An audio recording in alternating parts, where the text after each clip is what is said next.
If you were looking for the quintessential modern Norman Rockwell town, McRae, Georgia would be a prime candidate. Picturesque tree-lined streets, a beautiful town square, and the still operating Coca-Cola bottling company give McRae its small town charm. Behind the facade, the reality is not so pleasant. The county is the poorest in the state, and the Husqvarna plant, the town's largest employer, is closing. McRae is on its economic deathbed, and the beginning of its decline can be traced back to the closing of the town's hospital, which employed more than 150 people, served 3 counties, and offered services ranging from primary care to pediatrics. Now 1,200 jobs for the people of McRae are gone. To quote Lauren Weber, who wrote the groundbreaking article on the rural health crisis, if you want to watch a rural community die, kill its hospital. We're in the midst of a national rural health crisis. There are 1,345 rural hospitals designated critical access hospitals, and they average only 4 patients a day. Think about it, 4 patients a day. And a third of those are in danger of closing.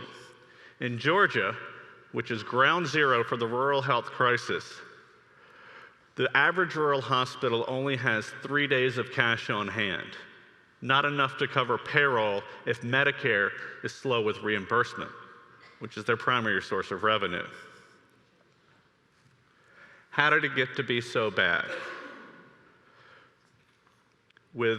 With medicine advancing so quickly, rural hospitals were never equipped to do complex, sophisticated surgery like heart surgery, near hip replacements, or cutting-edge robotic surgery, which makes sense.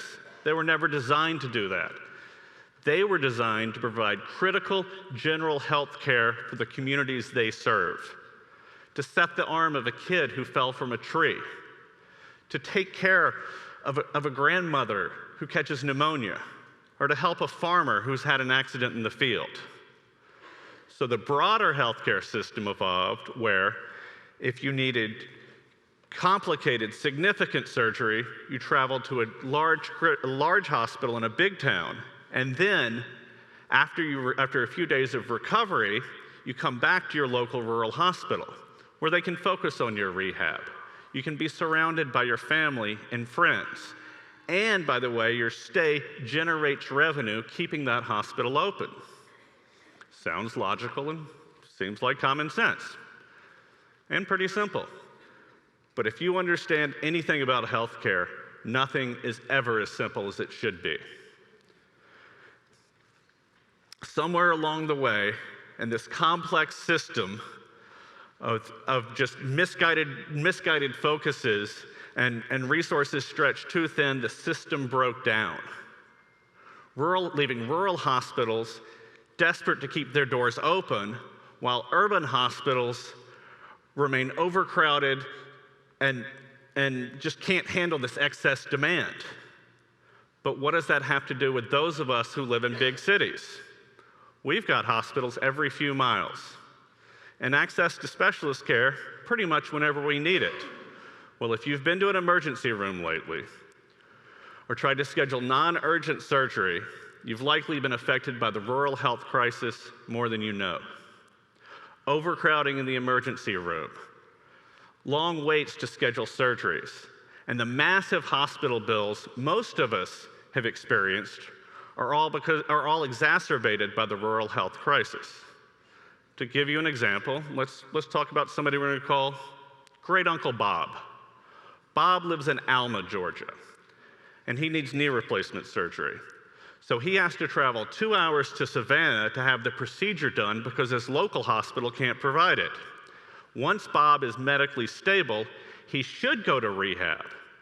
However, due to a complex system overloaded with a giant game of telephone, fax machines, and way too much paperwork, Bob will likely spend a few extra days in that urban hospital bed, where he's not getting optimal treatment since that hospital doesn't specialize in rehab, and where he may be at a higher risk of a hospital-acquired infection. Furthermore, Bob's extended stay in that hospital prevents that hospital from caring for another patient. Maybe it's you who needs knee surgery, or a coworker needs a procedure on her heart, or your neighbor needs a hip replacement and he needs that bed.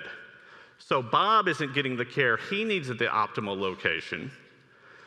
The rural hospital is missing out on a desperately needed revenue, and the urban hospital stays overcrowded with a bed shortage, which affects all their patient care and their bottom line.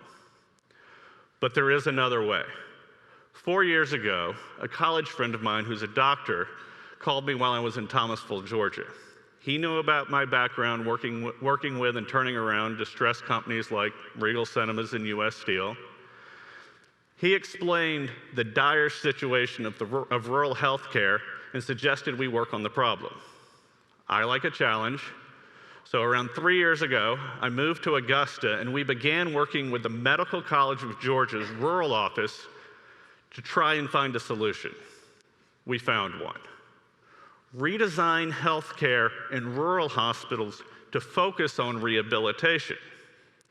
We're working with rural hospitals to develop specialist rehabilitation programs and the technology to get them there. So now, after Bob has 3 days in the hospital, he can then transfer back home to his local hospital, providing revenue for that local hospital. We call the rural hospital and tell them we have a patient who meets their criteria. After we handle everything, Bob can be transferred back to his home hospital where he can stay as long as is medically necessary, giving him the chance to recover so he doesn't have to readmit. Because nobody wants to go back into the hospital right after you've just been in one, no matter how old you are. This new model of rural health care has been embraced by innovative leaders within Georgia. Here within Georgia, specific hospitals have come up with specific methods of care to handle this. If you go to Grady Hospital in downtown Atlanta with a respiratory emergency and you need a ventilator, now, once you're medically stable, you can be transferred to Clinch Memorial Hospital, which has introduced ventilator therapy. This allows you to get better and get home. It's also taken Clinch's census from 2 patients a day to 12 in just 9 months. Not bad for a struggling 25-bed rural hospital. And they continue to improve. Geriatric psych patients are getting treatment at one of 7 rural hospitals who are focused on their specific condition. If you need orthopedic rehab, you can go to the rural hospital in Hazelhurst, which just unveiled a renovated therapy center. There are 60 rural hospitals in Georgia, each with the ability to develop specific care cases. Those who do that are able to provide higher quality care for the patient, lower overall costs for the healthcare system, and clear up beds in urban hospitals. Medical Center of Peach County, a rural hospital in Fort Valley, Georgia, was losing $1 million a month and losing employees because they couldn't schedule full 40-hour weeks.